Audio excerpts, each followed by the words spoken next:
Hi, today we're going over section 5.2, rational exponents. In this video, we'll cover problem number 2 and problem number 3. Last time we were talking about thinking about rational exponents as radicals, and we'll see that here. If I have the nth root of a, that's the index, that goes in the denominator. Raised to the m power goes in the numerator. You know, when you used to think about long division and you divide by this number. It's not the exact same, but it kind of looks the same. That could help you remember it. This is what you're dividing by. It goes in the denominator. Okay, so how do I evaluate, once I know how to switch forms, how can I evaluate 25 to the 3/2? Well, I can switch forms to radical form if I need to. I can say 25, and that is the square root, and then this cubed. Or I can say 25 cubed and then take the square root. Which one is easier for you?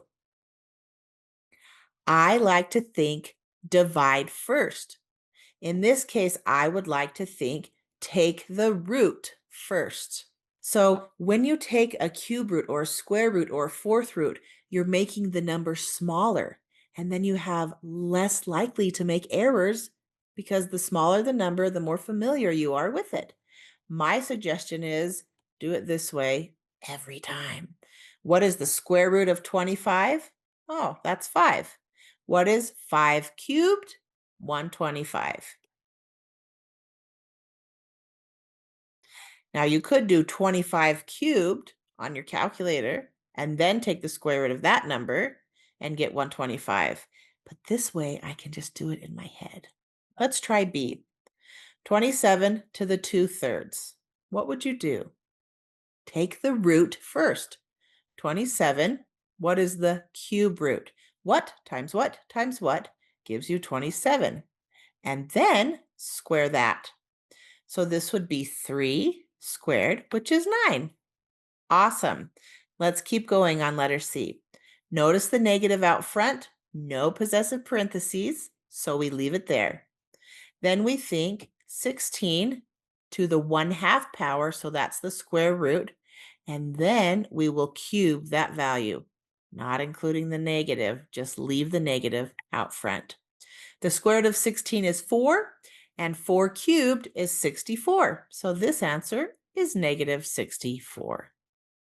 All right, what about the last one? Now we do have possessive parentheses, but I'm not worried about it because it's the cube root. Anytime you have an odd, 3 negatives make a negative, 5 negatives multiplied together give you a negative, 7 negatives multiplied together give you a negative. So I don't mind if I have an odd root. So I think of negative 64 to the cube root. So what times what gives me negative 64, and that would be negative 4, and then I square it. Okay. So negative 64, that would give me negative 4, and negative 4 squared would give me 16. So the answer to D is 16. Now let's check out problem number 3. If a to the m over n is a real number, then a to the negative m over n. What do you do with a negative? You just move it to the other side. So this would be 1 over a to the m over n. Let's simplify 81 to the negative 3/4. So first of all, you just say that's 1 over 81 to the 3/4. And then how do you evaluate the 3/4? Remember, take the root first. What is the fourth root of 81? 3. And what is 3 cubed? 27. So the answer to A is 1 over 27. Let's look at B. 36 to the negative 3/2. That would be 1 over 36 to the 3/2. Take the root first. So what's the square root of 36? 6. And what is 6 cubed? That would be 216. So 1 over 216. Notice you take the square root first, then you cube it. Take the fourth root first, then you cube it. You can go the other way, or you can just punch it in your calculator. But if you make it smaller first, you can do it in your brain, and then you don't make any mistakes. What about 64 over 25 to the negative? Now we're not just putting 1 over, we're taking that reciprocal, which is the same thing we did here because this is over 1 and this is over 1. So we're always taking the reciprocal, but now it kind of makes more sense when we have specific numbers other than 1 in the numerator and denominator. I take that reciprocal when I'm raising it to a negative power. So now C will look like 25 over 64 raised to the 3/2 power. First, take the square root of both. So I want the square root of 25 and the square root of 64. So that gives me 5 over 8. Then cube it.